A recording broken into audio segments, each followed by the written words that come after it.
Okay, welcome to another episode of the Break It Down for Brackens podcast. Today, I am lucky to have Vicky Fields. Vicky started a new business called Elevate Your Team, which is a team building / leadership consulting business. We are going to hear all about how that's been going and about the Toastmasters, because she's very involved with that group, which, again, I'm really looking forward to learning more about. So let's see what she has to say. Hey there, Vicky. Hello, how are you today? I'm doing good. Excellent. I'm doing good. Let's start with your background. Where are you from? Did you go to school? Family life? All that sort of stuff. Where do you live? Sounds great. I grew up in Brunswick, Maryland, right across the river. My parents still live there. I went to school in North Carolina at Elon. It was a college then. I believe they're a university now, but many moons ago, that is where I traveled to. And then at some point... What year did you go to school there? Oh, man, I graduated high school in 98. And I think I did the 5-year plan for college because I traveled a lot instead of going to classes, and I had a good time. I visited Elon a few times. It's a fun place. No doubt. Yeah. And then at some point, I stuck around in North Carolina for a few years and then ended up back in the Frederick County, Maryland area, tromped around there for a little while, did some more travel, and at some point kind of settled down and focused in on my career a bit, and ended up working out here in Charlestown and bought a home in Harpers Ferry and still live there to this day. Awesome. Married? I am. I have a lovely husband. His name is Jonathan. He is currently working as an electrician, but for about a year, he worked at Abolitionist, which is where most of the town knows him from. Absolutely. Yeah. I'd say he's one of my favorites. Yeah. All right, cool. So let's start off with the Toastmasters, because I think of the two topics, that's the lighter lifting. But, I mean, I've seen signs for Toastmasters as I'm passing through one town or another, and then I've heard about it, and I really didn't know anything about it. So I could allege you learn how to make toasts. Right. But I'm wondering how long that lasts or how often that goes on. So why don't you give me some background on where it came from or your involvement and how someone could get involved in a community like that? Sure. I love when people ask me about Toastmasters because they typically have that same response. You know, do you make toast? Is there drinking involved? How does this work? And my unfortunate answer to both of those questions is usually no. There's no toast, typically not drinking. I'm not saying you can't. I'm just saying that's how you got to figure out how your day goes. But Toastmasters is an organization that's international. They have clubs everywhere, and they've been around for a little over 90 years. I was in high school when my mother joined Toastmasters.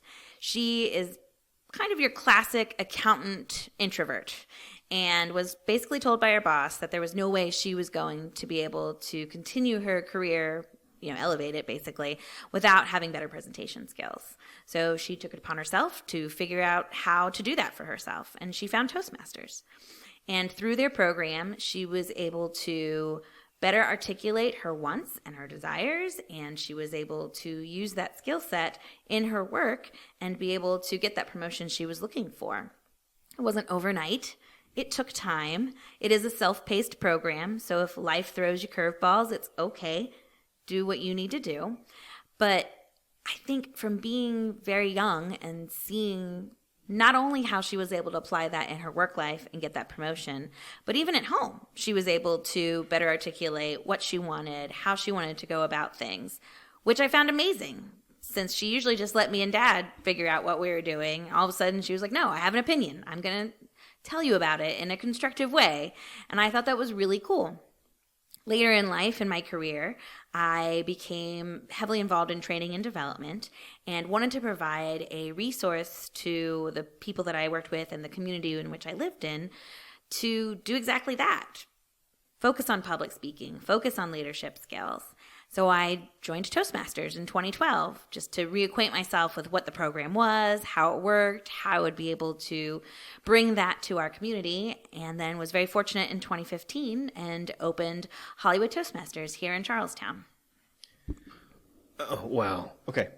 So immediately, I assume somebody's anxiety would go up if you're talking about public speaking. Absolutely. And leadership. What would you say, like, the weight of each of those two components are in the club or group, or what is it? I would say 50-50. Yeah. I think people only see the public speaking because that's what it's always been focused for. The name, yeah, I mean, it's hit the name for it. But it's also about every meeting has a structure. So are you able to create and follow the agenda? Are you able to utilize your role to make the meeting better? Each meeting is prepared speeches, so people that are actually working through their educational program, they've taken time to put thoughts and organization and speech together, and they will stand up and share that with us. The middle section is impromptu speaking, so somebody gets up, has a topic that nobody knows what it's going to be, and then you stand up and talk about it for 1 to 2 minutes. About anything, honestly. I had a table topic once where I was told green, and that was it. I had to stand up and talk about green for 1 to 2 minutes. Well, cool. So, how do I ask? Well, I guess walk me through, briefly, walk me through a meeting. Mm-hmm. How does it? If I showed up for first meeting, once this whole COVID thing's over and you guys are meeting face to face, how does that first impression seem? We like to think that we're pretty friendly and open. We get a lot of that feedback as well, and it's been a strong focus for us. So you'd walk in the door, someone would say hi to you. Where do you meet? Ooh, well, right now there's no walking through the door. Before all that, where did you meet? We used to meet at the inn at Charlestown over at the casino. We were originally sponsored. Our original funds were given to us from the casino, so that's why we have the Hollywood name in our branch. Gotcha. And that helps me set a kind of a background. So, yeah. Okay. So you'd walk into the inn, and they have those very nice meeting rooms in the back. And you walk into one of those, someone's going to say hi. They're going to ask if you've ever heard of or been to Toastmasters before. And then they're going to probably sit near you and answer any initial questions that you might have. But the big thing for us is experiencing a meeting, because I can tell you that it's prepared speeches, it's impromptu speaking, and then it's evaluation. So somebody stands up and gives a 2 to 3 minute evaluation on one of the speeches. And therefore, not only do you as the person who gave the speech learn about what was awesome, what maybe we could do better next time, but everyone learns that. Because that's what it's about, is teaching each other. So I guess, 90 years, you guys have organized things pretty well. So I guess somebody who is terrified of public speaking could come and learn. Mm-hmm. What about somebody who's pretty good at public speaking? How do they fit in also? It's still practice. I'm not afraid of public speaking. It's been something that thankfully has been pretty natural for me. But I still like Toastmasters because it gives you the opportunity to continue to build your confidence. It's a skill set. You have to use it. And if you don't use it, you do lose it, or it's not as sharp and you're not as clear or direct as you want to be. Therefore, even if you're a great public speaker, this gives you more opportunity to not only better yourself by practice, but also help others by sharing your knowledge and your information. All right. I don't like committing to anything during COVID because I try to stay away from the whole Zoom. I assume you're meeting on Zoom. We are. We're meeting the first and third Monday of the month at 10:35 a.m. Via Zoom. And then when COVID's over and everything's back to normal, if it, whatever, let's assume it goes back to the way it was before COVID. How often did you meet then? Same meeting pattern. First and third Monday of the month, 10:35 a.m. How long does the meeting last? Typically anywhere from an hour to an hour and a half. Really depends on how many speakers we have. Okay. Is it a fee-based? Yeah. So what's it cost? The Toastmasters International dues are $45 every 6 months. Okay. And then as a new member, it's an extra $20, but you only pay that once. Even if you drop your membership and come back later, you're still only paying the $45 for 6 months. Okay. We also prorate it depending on when you join, because we collect everyone's dues twice a year. So if you are in between, we'll only charge you X amount to get you on track immediately. I will say some clubs also charge club dues. So if you go to another club and you really like them and you're like, why is it $6 more? Vicky said it was $45. They have club dues to help pay for other pieces. We've been very fortunate with our partnership with Hollywood. We've also worked very closely with Blue Ridge Community Technical College, and we've been able to not have to pass those fees along. All right, great. And if somebody's listening to this somewhere else, I guess Toastmasters.com is how you find .org. .org. Yep. That's how you find and they've got to find a club right on the main page. Very cool. And most of them have gone online right now, so you can definitely find them. You can go to a club meeting in another part of the world right now if you want to. I guess you're right. We've had visitors from Canada. We had one from Uganda. We had one from Spain. It's been kind of one of those weird, neat things that came out of this is if you really want to, you can go to a club anywhere. Nice. So I can see how the passion you have for Toastmasters would translate maybe into a good business idea. So why don't we move on to that? Tell me about Elevate Your Team. What is it? Elevate Your Team was an idea that we had, I say we, my husband and I had years ago. When I first started working at the casino, I was 100% focused on training and development, and I was just passionate about everything I was learning, everything I was allowed to apply and do, and I would come home and tell my husband all these awesome things that I was doing, and he, of course, barely followed any of it, and he would smile at me and be really excited for me, and then he would always end with, "You need to do this for yourself." And I'm like, that's great. I'm the one that has insurance. Like, I love your plan. I appreciate it. But it just never seemed like a reality for a very long time. And then we got to a point where my husband brought it up again. He's like, you should really do this for yourself. And I was like, you know what? Maybe we could do this. Maybe this could be the time.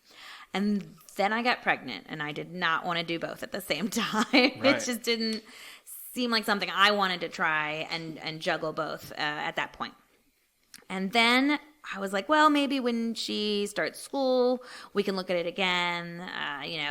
Maybe then. It was always something, right? There was an excuse or something got in my way, or usually myself. And honestly, weirdly enough, this whole COVID situation brought it to light again that yes, the economy is crap. Yes, the first thing to usually go during this time frame is training. But it's really the perfect time for me to get started because I have all the time now to focus on content, focus on advertising, talk to people about opportunities, collaborate with others, let people know I'm here.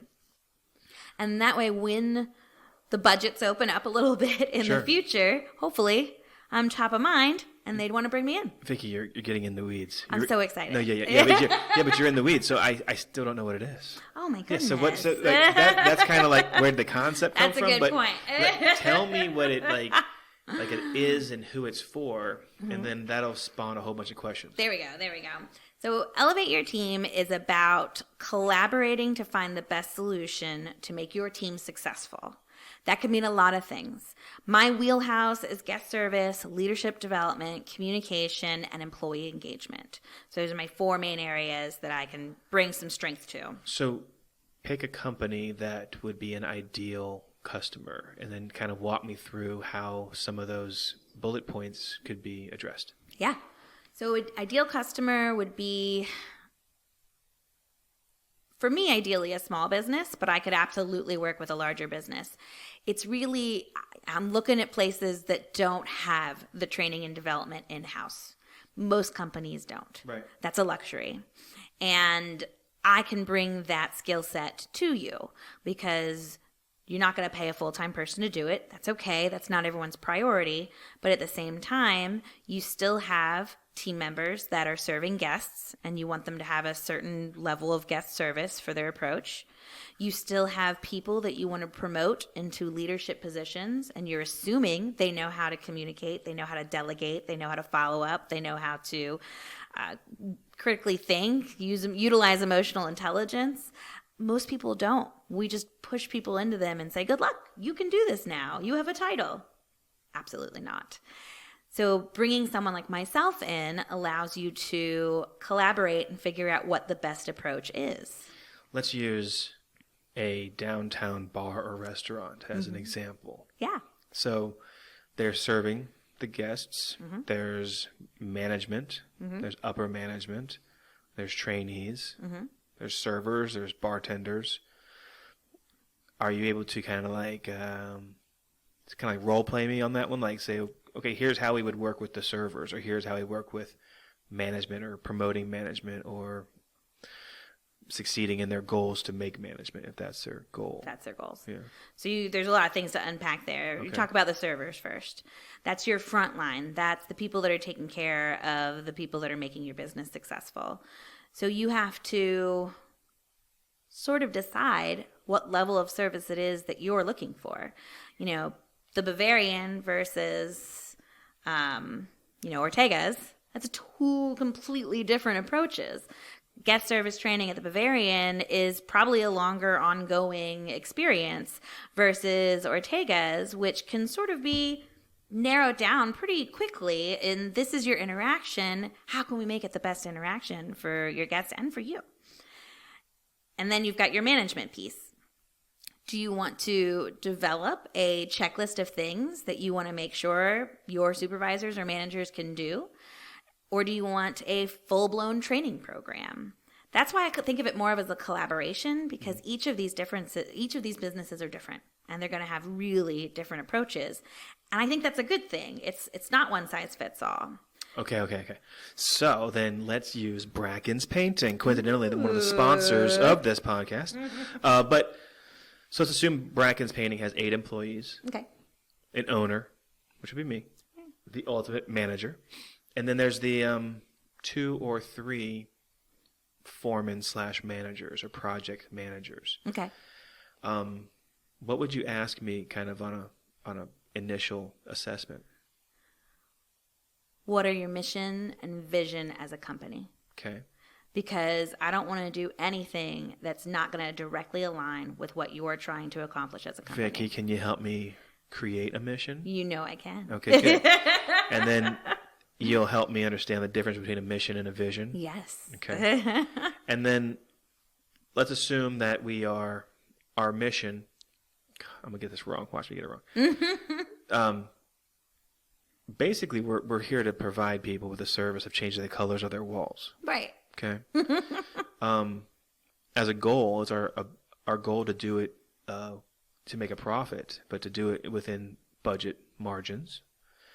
For that to happen, I have to make sure my managers can visualize my schedule on it. This job will take 5 days. Mm-hmm. It should take 5 days. But whether they can or can't, I want my managers to be able to monitor the production of the frontline people, right? I don't really know. I just wonder, where could you? And I guess you'd have to embed with the company for a little bit, right? It would be best case scenario, especially the path you're going down. I'd want to start knowing what are the competencies that are going to make that role the most successful. The first 2 that pop into my head is project management and delegation. And with delegation, of course, follow-up. So those are clearly 2 things that your managers have to be good at. So therefore, if they don't naturally come with that skill set, that's something that we might want to provide training or job scenarios for. Because one of the things I worry about with training, and I'm going to say it, training's not always the answer. And that's crazy talk because I'm sitting here peddling training. Mm-hmm. But I think enough adults have sat through some just crap training that people hear that word and they're immediately like, that is the last thing I want to deal with right now. Or an industry that never has training. Right. So if I sat down my 2 or 3 managers, they'd be like, are you kidding me? Right. What are we doing? We're not going to be working. We're going to be sitting here listening about how we should work. Right. Yeah. And something like that, the better way to go about it is to briefly go over the concepts of what project planning is, give them a framework, and then give them real tasks that you're working on. So that way they don't walk out with just a concept, a theory. They walk out with something that they can really work on that they didn't have to do later. They've already done it now. We were talking about it earlier, how often do you really read the manual to the car or to the phone? It's not about just theory. It's about smashing buttons and figuring it out together. Right. It being intuitive. Yeah. Okay. So you kind of said that you could work with larger businesses, but your goal is to be with smaller businesses. how would somebody... Don't get me wrong. I like large businesses. Oh, yeah, of course. I will Yeah. happily come and be a keynote speaker at any event that you want. When it comes to communication, engagement, leadership, teamwork, I'm in. But typically larger companies already have someone like me on their books. And they don't need me as much as a small business does. Okay. I've opened a few small businesses. There is vision, right? Yeah. There is mission. Do you want to tell me your vision? Sure. Yeah. You're like, Do you what have is it? I do. If it's memorized, it's a totally different. Hold on. While you're looking it up, we're going to take a break, okay? Hold on Sounds one good. second. Have you heard of Brackens painting? I started Brackens painting back in 2011. We do both residential and commercial painting. We have contractor's licenses in West Virginia and Virginia, and we carry all the necessary insurances like workers' comp, general liability. We operate a small staff that focuses on meeting the homeowner's needs and project managers' timeline expectations. We try to have exceptional attention to detail. If you're interested in doing any sort of commercial or residential painting, please contact Brackens Painting. More information can be found at www.brackenspainting.com. Okay, we're back. So we were on vision and mission. We are. And how are they even different? So your vision is more of your forward-facing. Where do you want to be in 5, 10, 15 years? There's a lot of approaches to go there. I typically like a shorter range vision because it gives you a bit more focus, and you should be revisiting it often. It shouldn't be something you just create and go, good luck, because so much changes. And then your mission is really, what are you trying to accomplish now? What are you as a business? It's your moral compass almost as a business. So my mission is to bring my passion to you to help elevate your team. And that can mean a lot of things, which we've discussed a lot of those approaches earlier. But it really focuses on engagement, communication, leadership, and teamwork. My vision is to be able to... I thought that was vision. No, my mission's now. Vision's future. I got you. Go ahead. Yeah. I'm like, Sorry. ooh, did I say it right? No, I'm glad you checked me. Thank you. No, I get confused. I listen. I hang on every word. And I listen to everything you're saying. I'm trying to retain it. And sometimes it gets jumbled from 4 sentences ago. So, right. All right. And my vision is to... Man, there's so many ways to say it. I should have written this down. My vision is to... Just give it to me. I know, right? Bring people to an elevated place that they didn't think they could be at before. That's awesome. Because I think that we get caught up in the day-to-day and we don't take the time on ourselves. And I think that I can work with your team and you to do that. Okay. So you don't know much about the contractor or painting industry. So let's not use Brackens painting as an example. That's fair. You mentioned that it'd be service oriented. So Hospitality. So yeah, when I think of hospitality, I think of my favorite hotel, which is Holiday Inn. Okay. So, which I'm sure you understand all of that part. So why don't you walk me through how, you could work with a hotel owner? I would first want to know their mission and vision, like we mentioned before. I'd want to know their operating goals because I want to make sure everything that we do matches what they're trying to do. And then give me an example of an operating goal. Are they trying to raise their per room occupancy? Are they trying to focus on developing their new cafe? There's a lot of things that a hotel could be focusing on. Okay. Whatever I'm doing should match that. Understood. And then we can figure out, and then we can break it down to what role is your team playing that's going to make that successful. Holy crap. Give me an example. Okay, sorry. I know, I keep doing that. No, all right, so you're opening a new cafe in your Holiday Inn. I got to say this. I, in concept, understand what you're saying. Right, how do we apply it? I'm trying to create a video in my head. Yeah. Okay. So let's say you're opening a cafe in your new Holiday Inn. And that means that you need a new type of staff. So you need to hire staff that understands cafe work. You need to train them to understand cafe work in a Holiday Inn. And then you need to have ongoing opportunities for that staff, whether that's leadership or a track into the hotel. Because not everyone's going to want to stay as a cafe barista forever. They're going to want to look for opportunities. And if you've got great talent working there, you want to have that available for them. So that's one approach. So with your experience in hospitality and hospitality training, are you, and again, this is where you correct me when I'm totally wrong. Like, Kevin, you're so wrong. One time on an earlier podcast, I did a banking calculation, and I was drastically wrong. Recorded. Just, I sound so stupid all the time. But I'm saying, so with your hospitality experience, are you saying, let's say with Holiday Inn and their new cafe, are you going to sit down with their team and kind of write the training manuals? Is it that in depth, or is it just all kind of concept on what they should do? I can do both. Some people have the time, some companies have the time and money to be able to just completely do one from scratch. I also have off-the-shelf things content that I've already created, especially focusing on guest service, which would be their number one concern for this new staff. But again, you want to tweak that because Holiday Inn's guest service is probably different than, a competitor.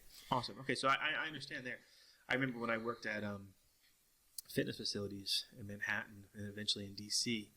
as the general manager, it was my job to assess the property, assess what had to be done, and then write step-by-step instructions for entry-level employees like lifeguards or floor attendants at a gym, not necessarily the most experienced type of staff. Yeah. So we kind of wrote binders full of step-by-steps. How do you close the pool? How do you clean the equipment? All that sort of stuff. So am I kind of envisioning the same sort of operational manual? You can absolutely do that. And on top of that, not just the manual, because let's be honest, what happens to manuals a lot? Yeah. They get tossed. But what are the supporting job aids that can help make that more top of mind? Is it a friendly checklist that is on the wall? Is it something that's on your company's intranet if you have something that force feeds information like through text or alerts, things of that nature? Finding other ways to get information out to people because people aren't going to always sit there and read through the manual. Nice. So I kind of interrupted you. So you would make sure that the hotels or the cafe's operational goals meet something that you can work with. Right? And then, so what's next? If they have leadership, that's where I would focus next.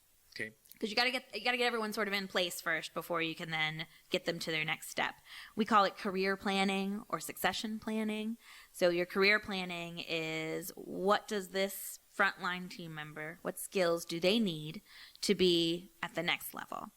And then once you've identified what those skills are, you can help provide either direct training from me or at least have it identified so that way you can find resources in general to make that person the next supervisor or the next manager, so on and so on. The other thing that we can do long term is what I mentioned previously, which is succession planning. Now, let's say your manager walks out the door today and you have absolutely no clue who's going to fill that spot, how that spot's going to get filled, where that information is. So succession planning puts you in that scenario ahead of time. Therefore, you can go, well, you know what? Barista A is actually really close to that. If we spend a little bit of time developing that person, if we get caught like that, we can slide them into that spot. I love it. It's so valuable, but probably so often overlooked. Absolutely. Yeah. Okay. So that's the leadership. And what about leadership development? Do you guys mess around with that sort of stuff too? Yeah. Again, we've got things, I say we, I'm all by myself. I'm so used to saying we. Yeah, I hear you. I have several things that I can sort of cobble together already and create a plan for you. Or if you want to do a deeper dive and again, look at the competencies. So the competencies are the skills and abilities that a specific position needs to be successful. So it doesn't always mean that the person in it is succeeding in that at that moment. But I can say a painter has to have this, this, and this. And I would find that out by working with you. And then once you have those identified, you can build a leadership program around that. Okay, so this is all so fresh and new, your company, and I don't want to ask questions that just throw you for a curve, but let's work through some things. I own a painting company. These times during COVID are challenging. I am working double hard for less gross and the challenges of keeping staff. And actually, one of the reasons why I started this podcast is small business owners have their heads in the sand. And when I say in the sand, I mean the sand is everything they have to do every day, nonstop, forever, just to survive. And I'm not trying to make it sound dramatic. I'm just saying that there's small business owners are every department of a big company. Yep. And all the staff of them, right? So I want to, and if it's not available now, I just want to know, like, how do you educate your customer that Brackens Painting could use you? Or am I too small? Or should I commit to getting bigger and using your...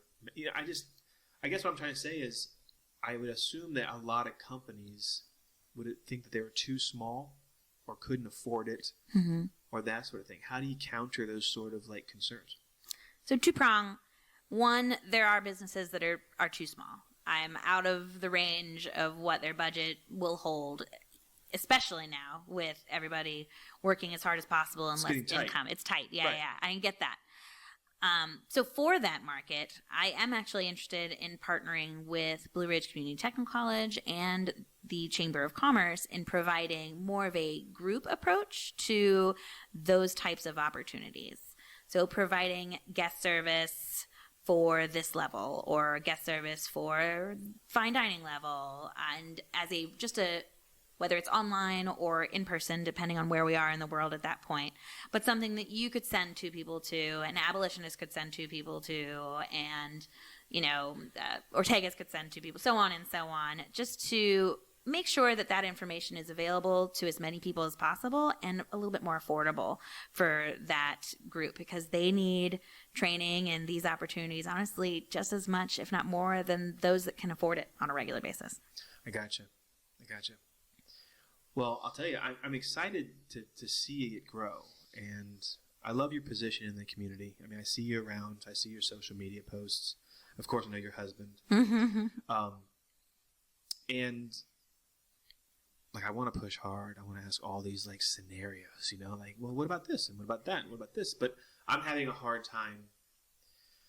I guess what's the word?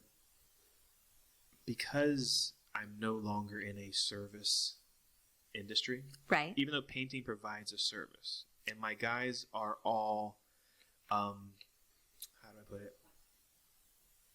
Individually coached by me, or individually managed, or when I counter problems. Hey guys, if it's raining, let's put a drop cloth down at the front door so we know we're tracking our shoes are dry by the time it hits somebody's floor or carpet. That's a great version of service. Yeah. Let's make sure we pick up all of our cigarette butts if we're having a smoke break outside. That's a great service, and only needs to be trained with the right kind of staff once or twice. And that training has taken hold. And still requires follow-up, though. Oh, yeah, from you as the leader. Yes, yeah, and definitely oversight, and that's sometimes it's just presence. But I guess you said some businesses are too small. Can you identify what too small might be, or because that's the part I'm just having a hard time wrapping my head around is.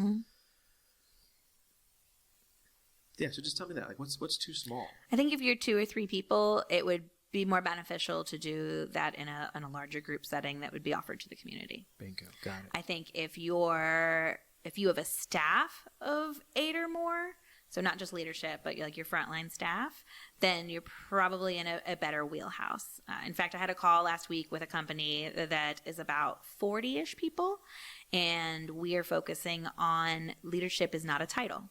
because most of those people don't have titles, but they tend to not always act in a way that shows that they have ownership of their work and their job.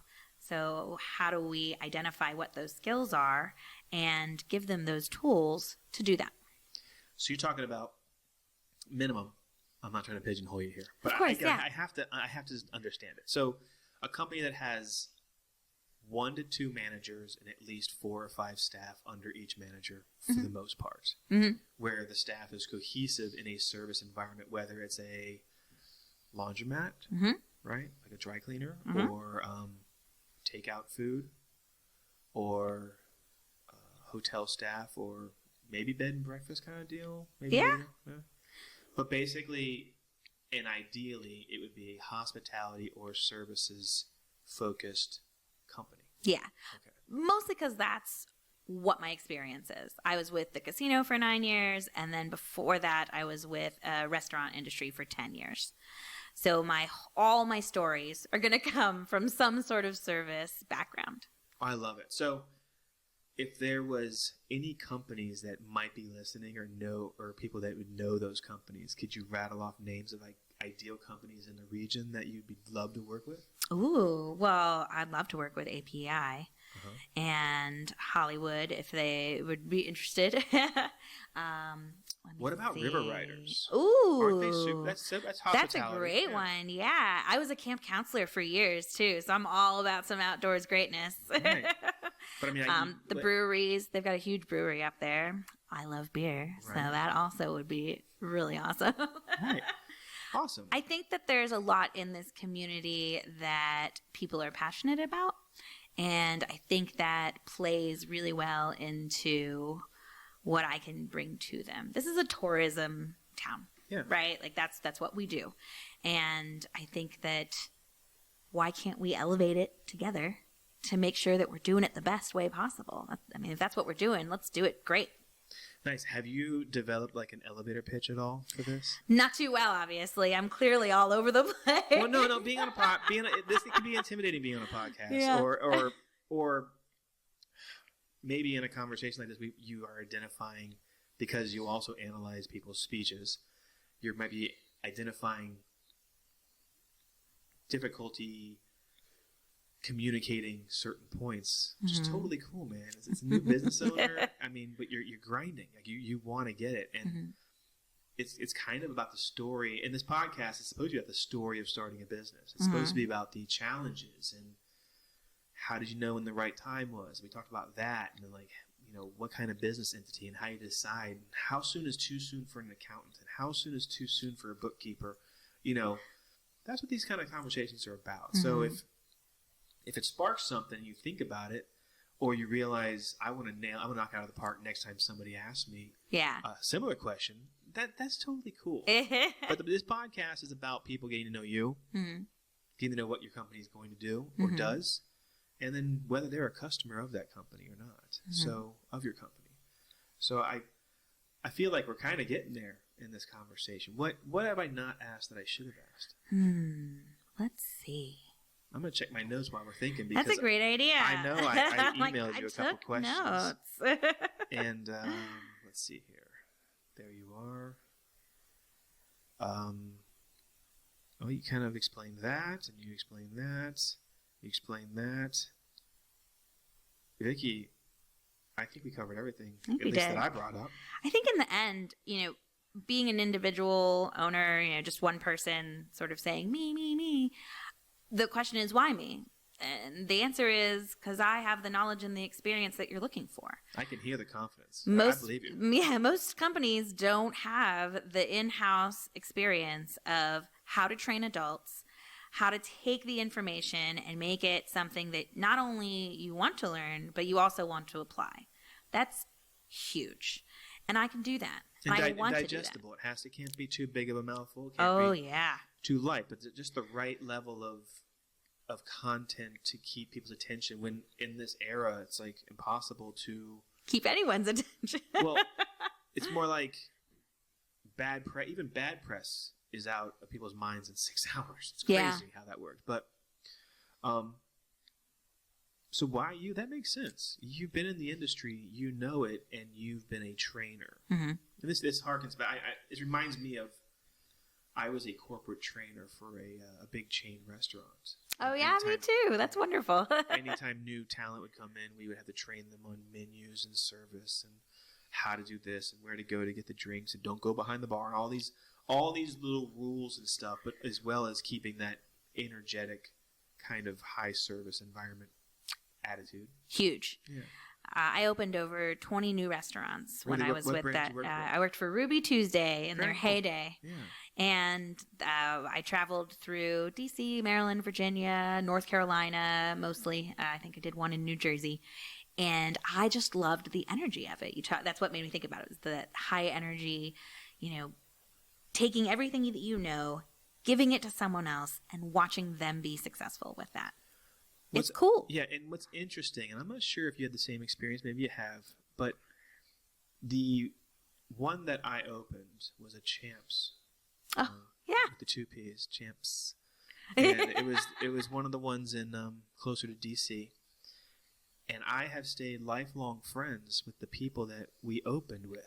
This one lady, I have not seen her in 18, 19 years, and we're friends on Facebook and chat occasionally. Mm-hmm. And I'm really close friends with a lot of people, and I don't even see them, but we have a connection through trial by fire, I guess. I see. You have this shared experience, and you find this in the service industry. I find especially in restaurants, because there tend to be these big moments that it's do or die. Black Friday is a great example. All of a sudden, you're doing triple the sales in the amount of time that you would normally, only do a couple grand, and all of a sudden it's like, go. Right. One of my last really great experiences of that in the restaurant business was when Hollywood Casino opened table games. I was at this Ruby Tuesday, and it was July 4th weekend, and most restaurants don't do a lot of sales July 4th weekend because everyone's having barbecues. Right.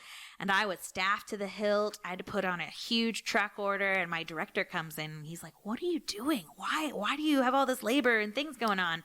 And I'm like, "Because they're going to open table games and we're going to get our butts handed to us." And we did. And it was incredible. We were really quite successful with that opening weekend as sort of just the side, piece of what was going on, but we were ready for it. And when you talk about those lifelong friends, I met my husband through Ruby Tuesday. Nice, yeah. My best friend from Ruby Tuesday. I would say almost half of our wedding had people that we had met from Ruby Tuesday. That's great. So that paints more of a picture. So you have that kind of commercial restaurant training experience. Then you have casino experience. That all ties in. I mean, that is awesome. Mm-hmm. It's awesome. And it helps me understand what kind of a company would really benefit by having you on board. That's great. What have we missed? Let's see. Oh, yeah. check your notes. Let me check my notes. Yeah. That's why we wrote things down ahead of time, right? Yeah, I remember back then you had to memorize all the ingredients and stuff and all the foods. Not no more. And then you had to. We took it really seriously. Well, you should if you want your business to be successful. Right. And if people aren't taking it seriously, then maybe you need to reevaluate whether they should be there. Yeah. And it's for both sides. They're clearly not enjoying what they're doing. So we'll give them an opportunity to go find what will work better for them, because it's not this and it's dragging you down. I think we talked about everything. We talked about me. We talked about my experience, my love of the community. Oh, I'm also on the board for the Opera House, so a little plug for them because they're wonderful. They do a lot of great work in the community. Not only do they have the plays, but they also have a very active dance studio that I don't think people realize how active it is. Well, I was just about to ask you, what should we talk about on our next podcast? Oh. Why don't we do Opera House next time? That's a great idea. Because I don't know anything about it. Oh my goodness, they are amazing. Okay. Definitely the Opera House. Oh, I wrote that I've dabbled in bros and bras. Everybody has. That's my favorite note on this whole sheet. Yeah. Dabbled in bros and bras.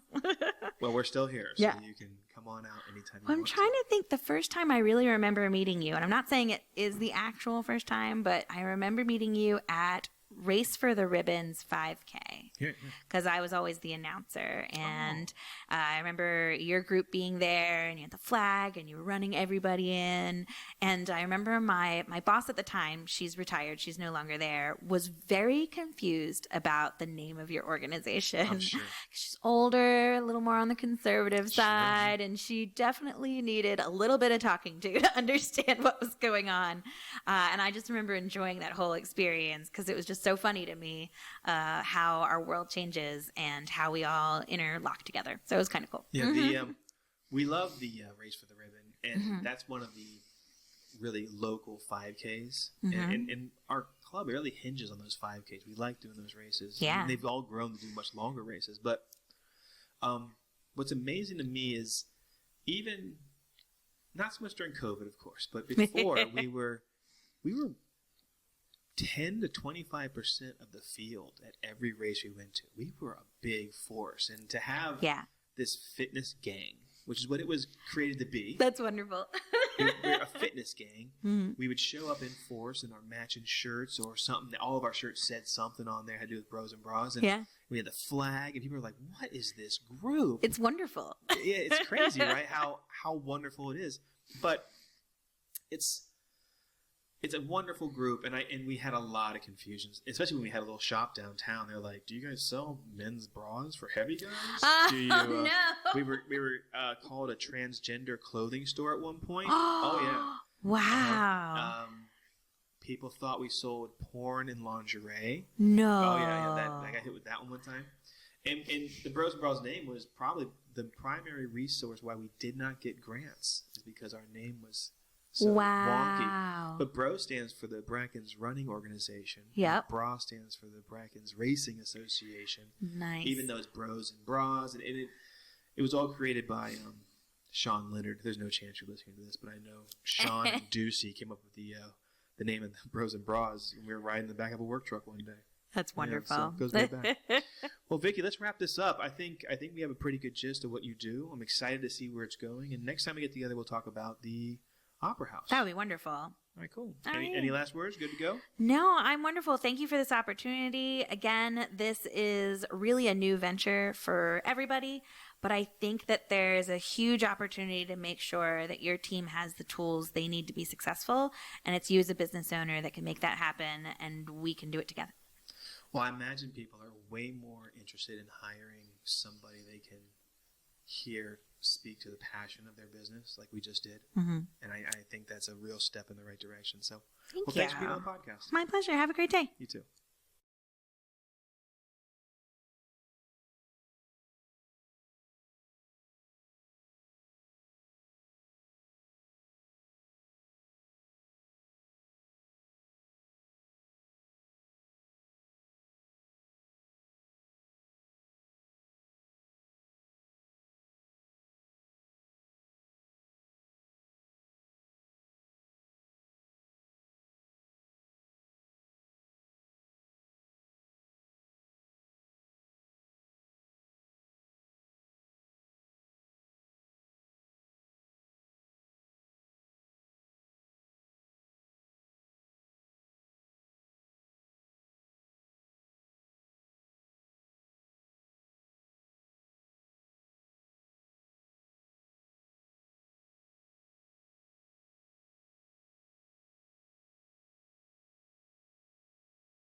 Today's intro song is called Mean in a Good Way. It's written and performed by Peter Clark off of his album Peter Clark After Dark. Peter describes this song as being the best song to learn hula hooping to. Peter is an avid hooper and recently started a hula hoop repair business. If you ever need hula hoop repair, consider contacting Peter. You can reach him on SoundCloud. Just search Peter Clark After Dark.